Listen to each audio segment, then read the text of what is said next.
Hello,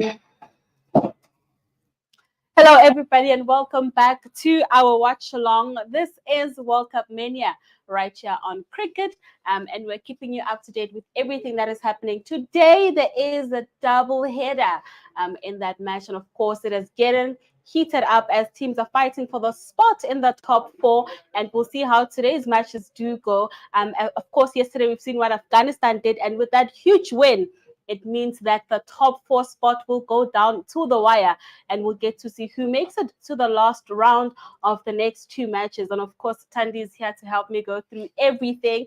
But first of all, how are you doing, girl? Awesome. Definitely awesome, because I'm loving what I'm seeing here, and Yeah. I'm pretty excited to see who finally make it in the top four. Yeah, and of course, like I said, most teams are fighting for the spot in the top four, except for one team today, that is England. And of course, they'll be looking to cause an upset against Australia in that match today. But you're looking at what Afghanistan did yesterday, when they started the tournament, they started on a very rocky slate, not too good with back-to-back defeats. And then when it matters most, which is towards the end of the group stage matches, that's when they finally, woken up, and they are here to show that we are here to play till the very last time. And if they do go through to the semifinals, it'll be their very first time in the semifinals. So, like we were saying yesterday, that this is for anyone. If anyone really wants it, they will have to go and win it. And we're seeing it again with today's matches between England and New Zealand and Pakistan. New Zealand suffering back-to-back defeats. They coming into this match guns blazing, a total of 401 that Pakistan has to chase. What do you make of that? That teams are now coming to that realization that it is now do or die if you want to make it to the semi-final spot. I'm really happy in the sense that New Zealand is finally has seen that light that, okay, now it's time for us to pull up our socks, because there's so much potential in them. And I don't know what they were lacking per se, but now the fact that they know why they're here, and it's almost the final leg per se. And now that they're in it to win it, that's a good sign. It shows that everyone else who's at the bottom, they've that chance and they know what's on the stake here. Because like yesterday, we were saying, who will make it, either Australia or New Zealand, that type of thing. So today, the good thing is all teams are playing. So we'll see how it will turn out. And the nice thing is that it's not about the points only, because they'll be all equal. But now it's a matter of how much of that big difference, the net run rate, and who's going to take up the spots at the top four. And of course, we'll be getting into those matches into depth with Tasman, who's joining us from Zoom. But there is a player that I believe has been very key for New Zealand in today's match, and that being, Ravindra, whom this is his very first World Cup. Today he scored his third World Cup century before the age of 24. So this young man is definitely on the way to becoming definitely not the next Virat Kohli, but relax, building a name for himself at a very young age. So when you see young people, young players coming onto very big stages like this and just coming to prove a point, I actually read somewhere today that it said in 2019 he was watching the final of the World Cup, and today he's part of it. He's playing at that very stadium that he was actually watching the match from. So today he's just making history for himself. So when you see such players coming on a very big platform like him before the age of 24, scoring so many, 3 actually centuries in a space of what, 3 weeks? What do we make of such players? It shows that once you have that talent and we've finally groomed it and accepted that this is what I want to do, and you put in all the hard work. Yes. There's some quote where I read that talent without hard work, it's as good as nothing. So he is now cultivating, and he has been exposed to this kind of intensity in terms of in the gaming industry. So it's one of those, it's a good thing and an eye-opener. You never know, it might be the next Quinton de Kock, never know. No. But it shows that the fact that he has been exposed to this kind of level of being in the spotlight at an early age, and if he continues in the good path, being groomed nicely by the seniors, I think he has really a good future in front of him.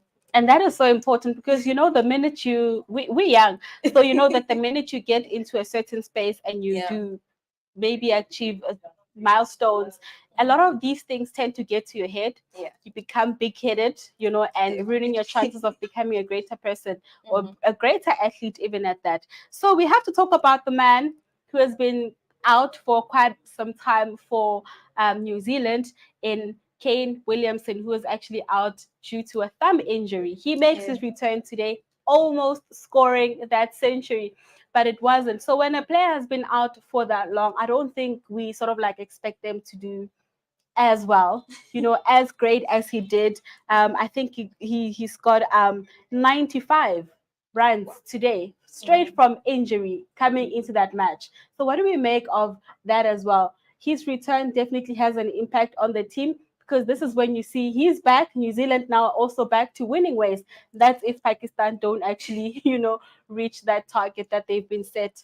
It shows that if you're at a professional level, when you're on a rest, you're not technically sleeping and watching TV and just eating, but you're on a rest in the sense that you're not participating in the matches and doing all those heavy duty stuff. Yeah. But at the sideline, you're analyzing what's happening, the game strategy. You're working on your mental health at the same time. You're working on your physical fitness. Yeah. So at the moment you go back in there, you're not starting from the scratch. You're just continuing where you are.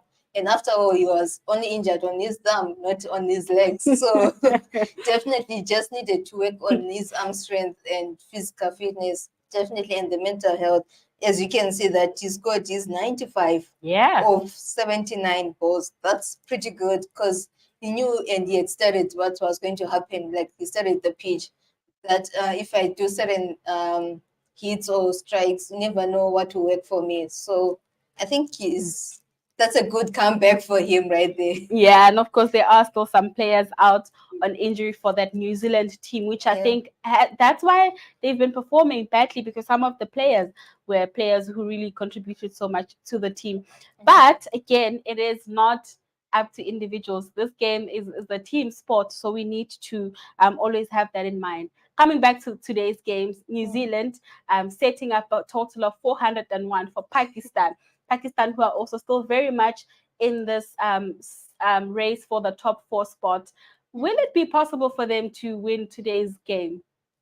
With the current way they are playing right now, I think it's going to be more difficult, because they're supposed to have a higher score of the run rate. At least they know they've that chance of winning the game. But with the way they're just playing it safe, I feel they're now more too cautious. Yes, of which one wicket is gone, meaning they've got other people to come up and cover up for them. But at the same time, we can't really rush them, because it's a 50 over game. If it was the 21, that is a do or die. Do or die. Exactly. But at the same time, you wouldn't want to make those mistakes like what was happening yesterday, all those runouts. Really, you wouldn't want to make those unnecessary things. And at the same time, maybe they have their own strategy that you just bet there for the longest and make sure you put in those goal runs. And we'll be talking to Tasman shortly about that match. But now we also spoke about that match that's also underway between Australia and England, with Australia batting first. Currently, things are 197 for 5 wickets in the 36th over. How is that even looking for Australia with 5 wickets down already in 36 overs? It shows that England is finally waking up, but even though it's now too late, it's just one of those games where they just want to finish with a bang. But from our side, we're just saying they're here just to cause problems for Australia, because once they lose that match, it's going to be a problem. And it seems like it's not going to be an easy win or a loss, that type of thing. So it's one of those, both teams, they've got the potential to win this game, and they know their weaknesses and strengths. And that's what they're doing. They're utilizing what's on the ground and maximizing on that. And of course, for England, their tournament is as good as done. But the only thing that is left to be played for, number one, I think it's reputation. At least if you cause an upset towards the end, you take out, you try to at least win the remaining matches. That might also earn you a spot to the championship trophy tour. But we're gonna resume with the chat, you and I. But right now, let's cross live to Tasmin, who will be taking us through the 2 matches and what we can expect. Tasmin, thank you so much for joining us. How are you doing?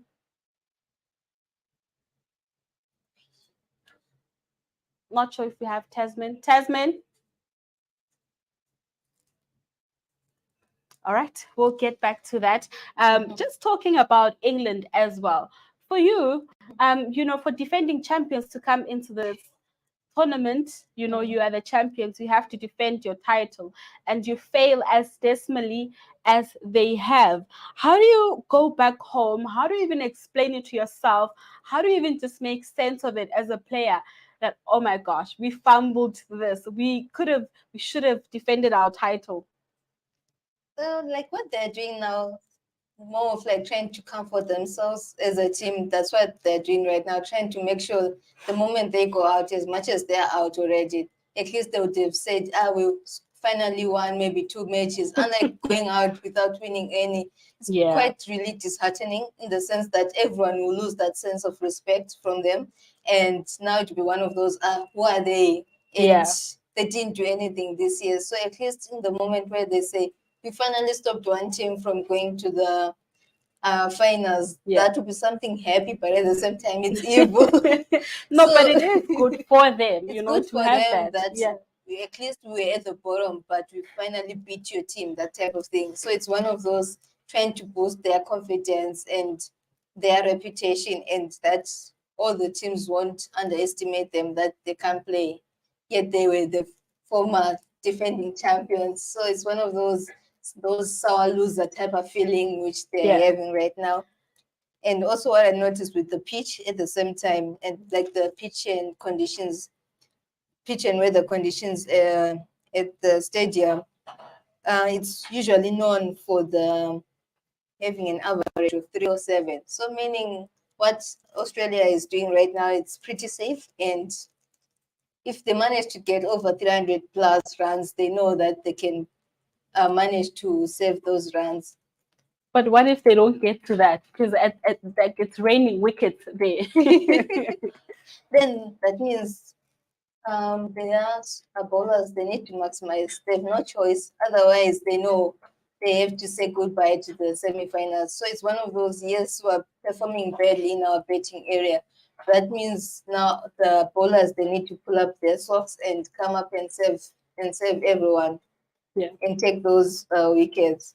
Because I can see here right now, it's not going to be an easy one. It's not looking good for them. And for Pakistan, for New Zealand, for Australia, for all of them to make it through to the next round, which is the semi-finals, they need to win all their remaining matches, because it has become so competitive that the only difference between number 2, 3, 4, actually from number 3 and 4, that's where there'll be a lot of movement depending on that, how that match between South Africa and India go tomorrow. But as far as things remain right now, whoever that will win the last 3 remaining matches will get a spot to the semi-finals. And I think that's very well within everybody's rights. It's still between Pakistan, New Zealand, and Australia. Who do you think will be there?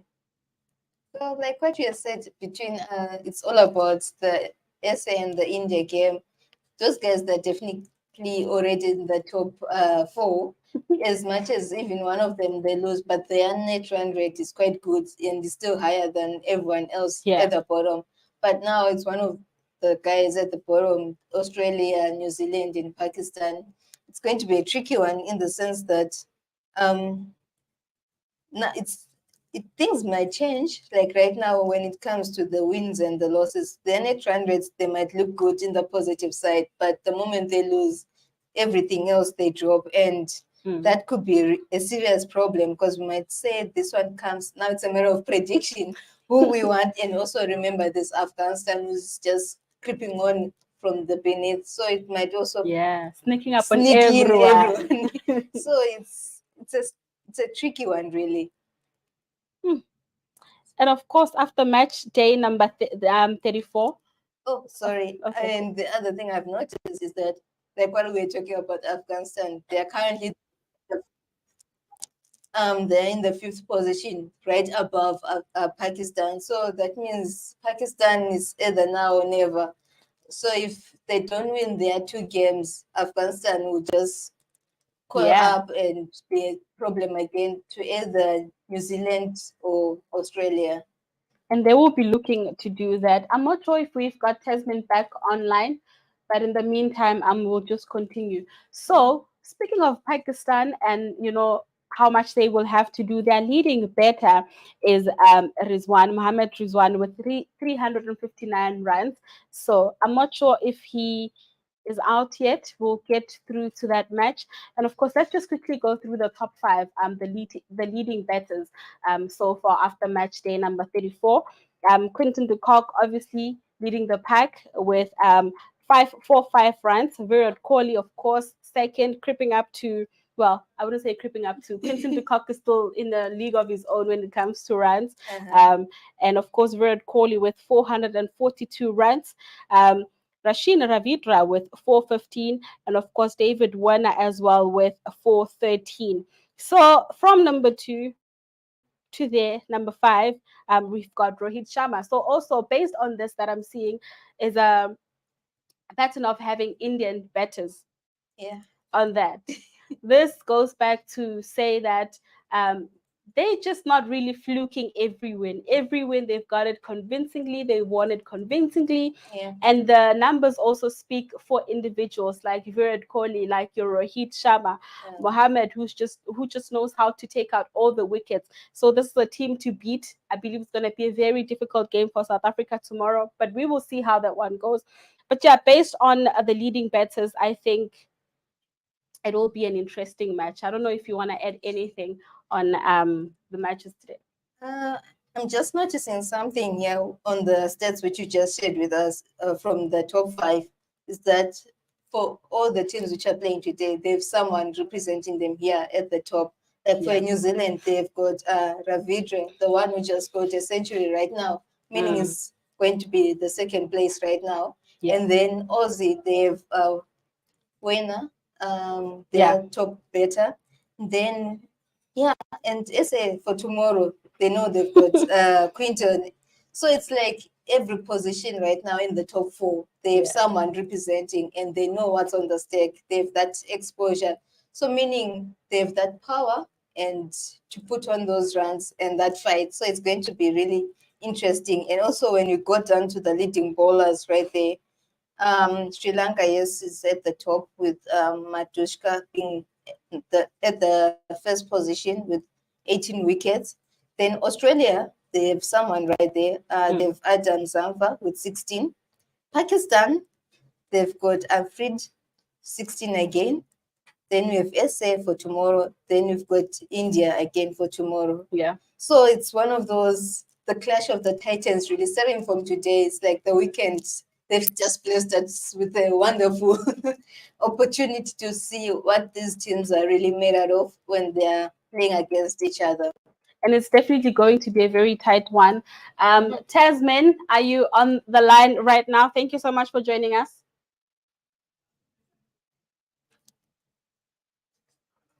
Okay, turns out she's not around. But of course, we have to continue with that chat. Let's talk about the current game between England as well as Australia. A do or die for Australia. And as things seem, it seems like England want to cause an upset. And I believe that is something that they would obviously be coming into the game to do. They almost did it again against India. We thought there was going to be a team that finally humbles India and brings them back to earth. But it wasn't to be. It seems like they may be ruining chances for Australia to make it past to the semifinals. Well, like what I said, like today things might just turn around and be for anyone really, because if you just check out the stats from like back then, Australia and England, they've played about 155 ODIs against each other. So meaning they know their strengths and weaknesses as much as players have changed and rotated. And Australia has won 87 of those matches, while England only has 63.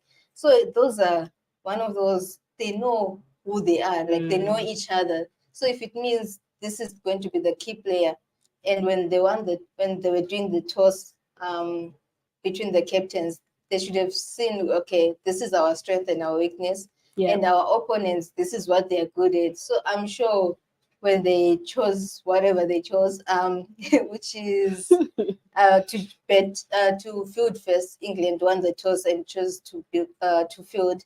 It shows that they were confident enough with their bowling attack, and so far that they managed to take out 5 wickets, which is okay. But at the same time, it's now one of those, in the second power play, it's harder to remove those mid-order people. And we remember last time when Taz was like, the tail enders are the worst people to remove because they just stay there and they don't do much. So it's quite interesting how this match is going to turn out. And you did the pitch report earlier on saying that the stadium that England and Pakistan are playing, Australia and England are playing at, will be raining at, right? Sorry, then New Zealand and Pakistan.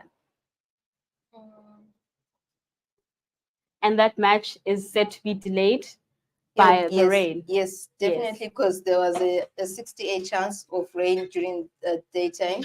So now, as we have been seeing, there's so many delays and everything. And it's mostly a very humid area. So even for the same game with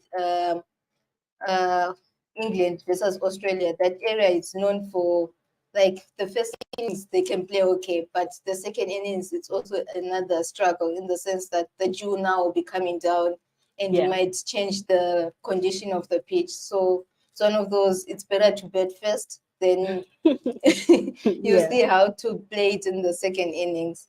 So New Zealand did well by betting first and just creating that, that very high target for themselves. Second, I believe it is the second highest after that very first one by South Africa against Sri Lanka.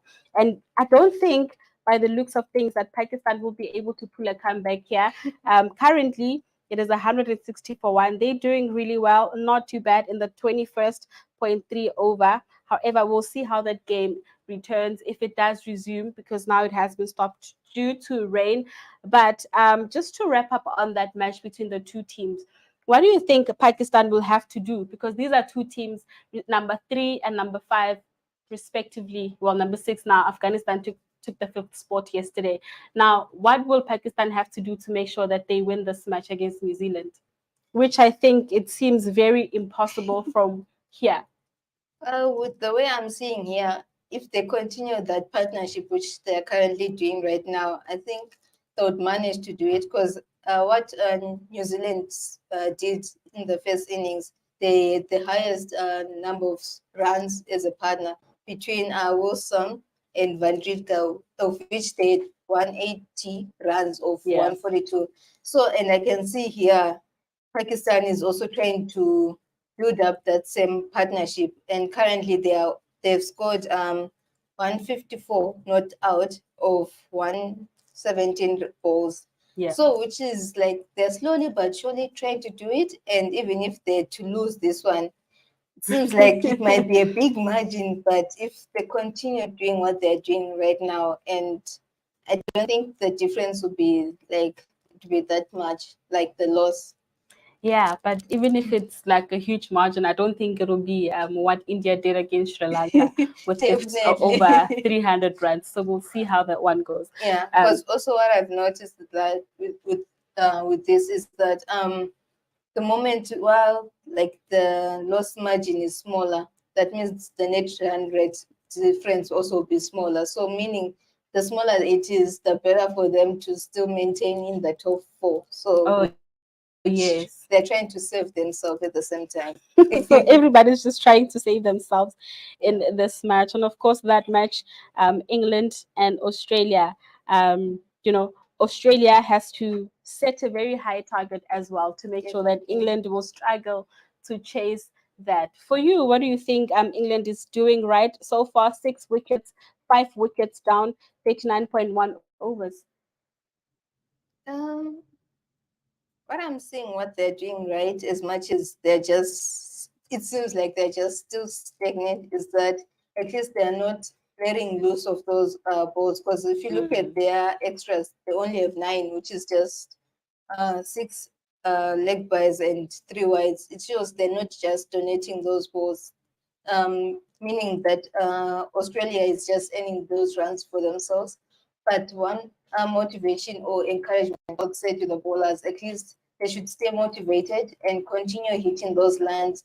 And also, if it means them doing those Yorkers and the LBWs, like what I always say, at least they need to aim for those wickets all the time and try to remove them before Australia does more damage. Because if currently this score, I feel they can chase it. Very safe, it's still safe. It's far, but not so far. So it's one of those, they just need to take out the people right now. Because looking at the stats as well, you did say that they're just scoring runs, you know. So there's only 2 sixes, only 8 fours. So that's not too great. I feel like England is bowling really well and just make sure that they restrict the batters from Australia, and they're doing pretty well. They're definitely doing well.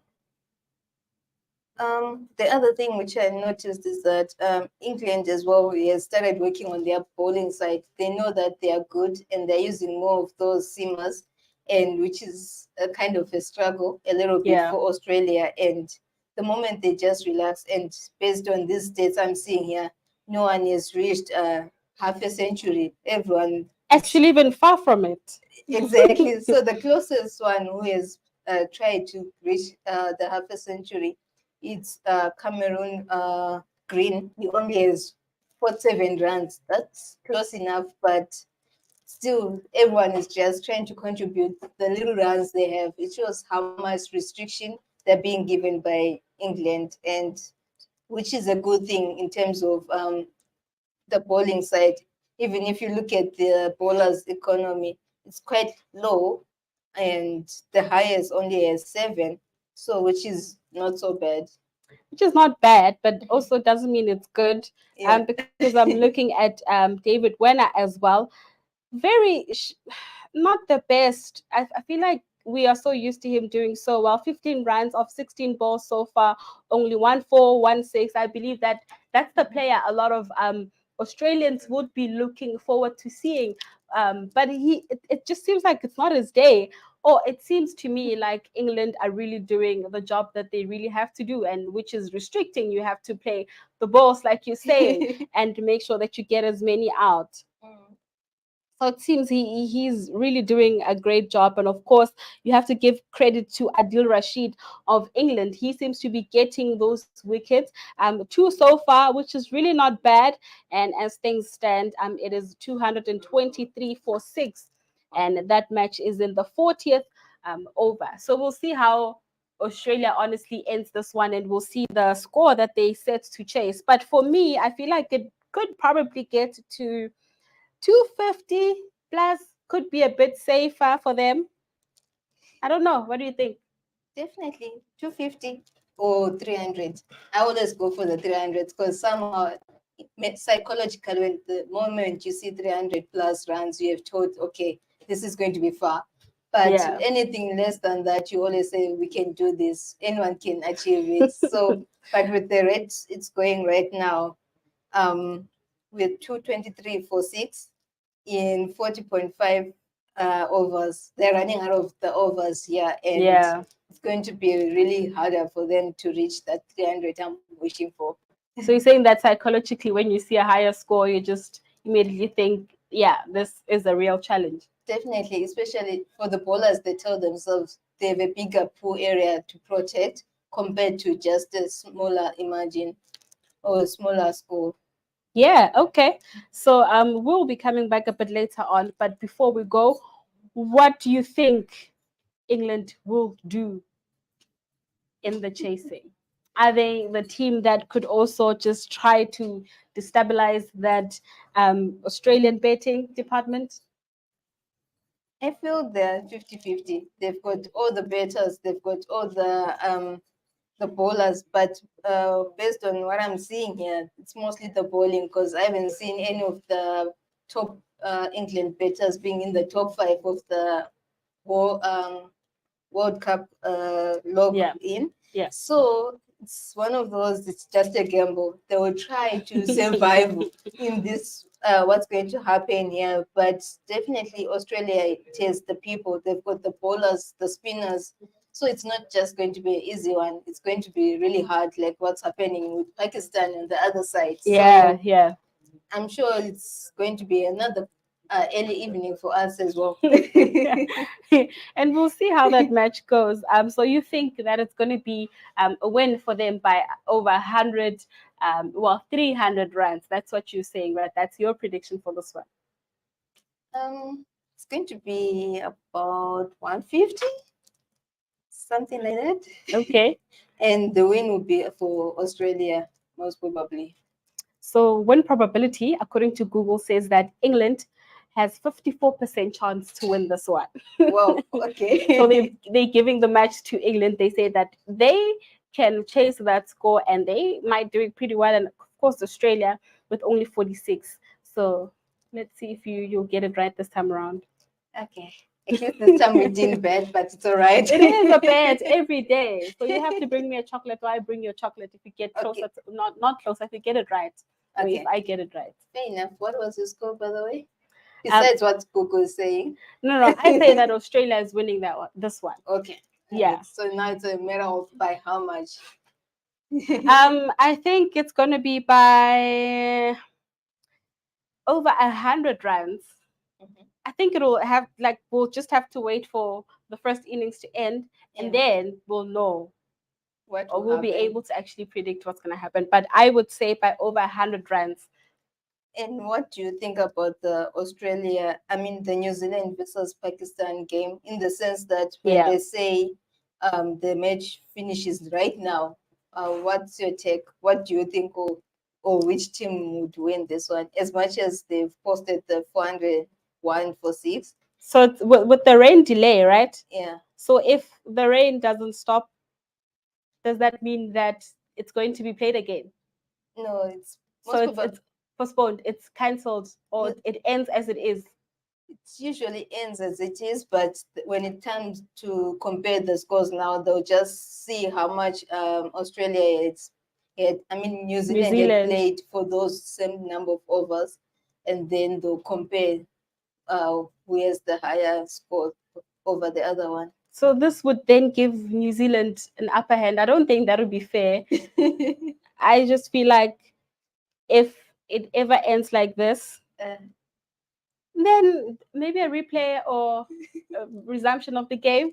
I don't know. But yeah, it's based on the probability, though. They're saying New Zealand has 73% chance. So I guess here that's when we actually need Tasmin to tell us what happens really when such events occur, and how do they determine who wins and who doesn't, since the game wouldn't have finished either way. Mine is giving Pakistan the win. Oh, that's a tricky one. 63%. I'm not sure how this works, because that score that was set by Australia is very high, 401. And with Pakistan, they've never really chased that score of that huge margin in this World Cup. So it's going to be a very tricky one. Google can be wrong also at times, and I believe this is one of the times that it is wrong. Yeah, because I'm sure that's when they need to start explaining to us how the DLS, the David Lewis works really when it comes to these scores. I never understood how that one works, but yeah, we'll see how it will go, and it seems like it won't end anytime soon. Yeah, it says the rain is delaying this match, but they will let us know as to what's going to happen. Is it going to be played a bit later on? Are they still waiting for the rain to stop? But you and I will be back again to just talk more about the matches, and obviously how the innings went. And yeah, so we'll see. So may the best teams win. And obviously the win today would mean that they are one step closer to that semi-final dream. And we'll be back with obviously the updates of the two matches that are currently underway. Of course, with one that's been delayed by the rain, saying that it is raining. And of course, I also saw the pitch report a bit earlier on saying that there is a 68% chance of rainfall, and it could obviously affect the entire match. But I just didn't think it would be this hectic, because it's been raining for quite some time over there. So this would then just mean that this game, in my opinion, should be replayed if anything, because it wouldn't be fair to a team that would be chasing a score. What if they actually get to, that 402, which is the number of runs they would need to win that match? So I feel like a replay would be a fair option, or at least a resume where we left off. Definitely, because I'm seeing the points on the table right now. As much as Pakistan is currently on number 6 with 3 wins, they'll just have 4 and they will be number 5. So technically, if they lose their last game, there's no chance for them to make it in the top 4. And if they win today, they're currently number 6 with 6 points. So if they win today, they dethrone. No. They don't dethrone Afghanistan. Well, it will depend on the net run rate actually.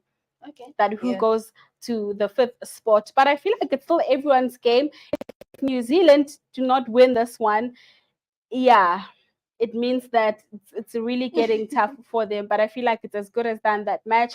And of course, if England doesn't change anything at all, but if they win that match, they remain at the bottom of the table with only 4 points, and that'll just mean they move from number 10 to number 9. And the nice thing about this game is that even if New Zealand wins this game, they're automatically going to move up to number 3, because one, they'll be having more points over Australia, and also, like what you had said, it will all depend with the net run rate as well. So it's one of those it's more like the battle of who's going to be number 3, technically, between Australia and New Zealand. And then at the same time, it will be one of those Pakistan versus Afghanistan who will remain in the top 5. And I think it's going to be very interesting to also just see what this means now for Australia. Of course, if they win this one, then I feel that they would be safe because they would have 10 points. But if they lose their next 2 matches, that will just mean that New Zealand will also have to win the next 2 matches. Afghanistan will also have to win 2 matches for them to just win that match. But of course, we're going to be talking about that one a bit later on with Tasman, who will be just taking us into deeper details of what's happening between New Zealand and Pakistan in that match and what we can expect from that match. I don't know if there's anything that you'd like to add. Oh yes, I was just looking at these stats, the ODI World Cup stats for the 4 teams, like Australia, England, New Zealand, and Pakistan. I'll start with Australia. Like in the ODI World Cup, number of matches they've played 102. They've won 73, lost 26, tied 1, no result 1, then abandoned 1, which is okay. England in the same ODI World Cup, they've played 90 matches, won 50, lost 38, tied 1, no result 1. For New Zealand, the number of matches 98, won 58, lost 38, tied 0, no result 1, abandoned 1. And then lastly, we have Pakistan.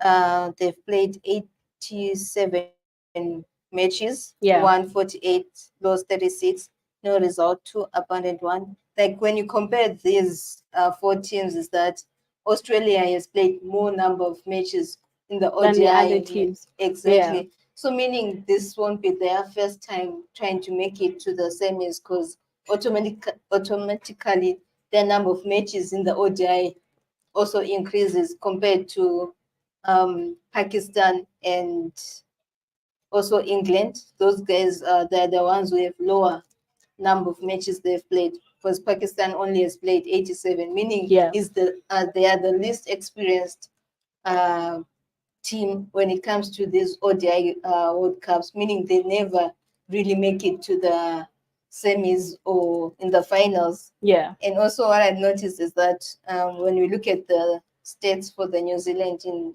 this ODI for this competition, they defeated England with 9 wickets. They defeated Netherlands with 99 runs. They defeated Bangladesh with 8 wickets. Afghanistan 149 runs, lost to India by 4 wickets, defeated Australia by 5 runs, defeated South Africa by 190 runs. Yeah. It shows that they always put in their maximum effort, and when it comes to losing, they surely lose with that big margin. Then when we look at Pakistan now, in this ODI World Cup, they defeated Netherlands with 81 runs, defeated Sri Lanka by 6 wickets. Yeah. Then they lost to India by 7 wickets. Australia, they won by 62 runs, lost to Afghanistan by 8 wickets, and then won against South Africa by 1 wicket. That one, which was super close. Which was very close and the most painful one. That got everybody sitting on the edge of their seats. Yeah, definitely. But when they played against Bangladesh, they defeated them by 7 wickets. It shows that after all, as much as they don't have many experience in these World Cup competitions, when they put all their effort and if given a chance to play their best, they definitely do the damage. And as we go down again from the last 2 games, England and Australia, England has lost to New Zealand by 9 wickets. They only won against England against New Zealand. The defending champions. Exactly. and that was by 9 wickets. And they only won against Bangladesh by 137 runs, which shows that they can put the effort. But that was probably the only convincing win for them in this tournament. Yeah, but when they played against South Africa, they lost by 229 runs. Yeah. Against Sri Lanka, they lost by 8 wickets. Against India, they lost by 100 runs. It shows that against SA, it seems like it was a really tough one. They really wanted to make that a statement that they can win against England, and I'm sure for rugby they also did the same thing. They did the same thing, and it seems like everybody was just getting points from England. Seems like they were just donating points to England. From England. And usually they say states, they never lie. There's a whole lot of states happening here, but it shows there's always that 50-50 chance, but we can never really rely too much on them. It's a matter of today. What are they up to? Their game plan? How are they going to change this history we're seeing here, and how they want to perform their best? I think it's going to be very interesting to see how that match, is going to end, because like you're saying that they lost to South Africa, by over 200 runs. Surely a record for them also as a team. However, they are not done as yet. There is still a championship trophy to be played for. That means that the top 7 teams in this World Cup will be qualifying. And of course, Afghanistan, if they finish that in the top 4, also because they're the hosts, automatically they qualified. So that means that there is still a spot for Bangladesh right there at number 9 to make, just to make things turn around, just to make a turnaround when it comes to the party. England as well, Netherlands as well. So in as much as you're missing out on advancing to the next round of the competition, you still have something to look forward to and something to play for. And I think that's what England will want to do against Australia today, to just prove a point and just play having that championship trophy in mind and saying this is the only thing that we can get our hands on, obviously, for 2025. You think England still has that chance to making it? No, they don't. But obviously, as a player, you have to play, the game on the field of play, saying whatever that may happen, we've given it our best, or we have to give it our best. So I feel like the game today is it's done. It's done. I don't think there is any way that they could come back from that. Because currently I'm seeing right now the score is on 247 for 7 in 44. They're getting their wickets. Oh, now it's for 8. They're getting the wickets. They're doing the work now. And yeah, like what I said, it's going to be a tough one, really. Because if they manage to suppress them to be less than 300, I'm sure they'll be motivated really to come after that score. And especially for that stadium, it's known for having a 50-50 chance. Either you win by betting first or you bet second, you still have that chance to win, because the number of wins of those teams who betted first, it's 14, and also who betted second is 14. So the total number of games played in the stadium is 28. Then the average, like the highest total, it's 365, and the lowest was 85. And I'm sure that was India. The lowest was 85. Yeah, 85, but they still managed to score something there. So there's still hope there, and the average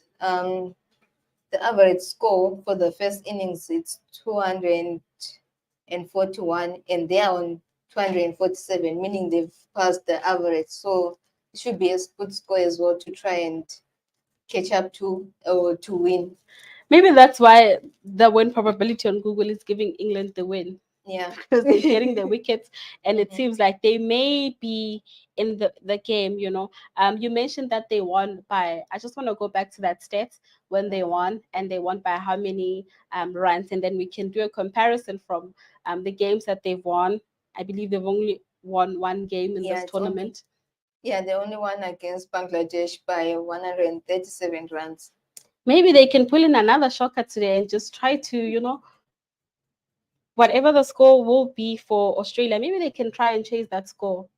Yeah, because it seems like they're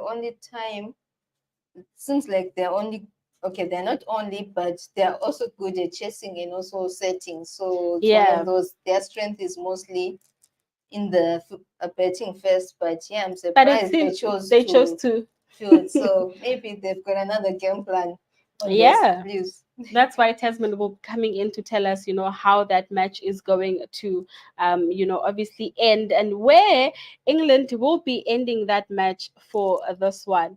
We'll be talking about that when she does arrive. But for now, we're going to take just a smaller break. And when we come back, we'll be in conversation with her.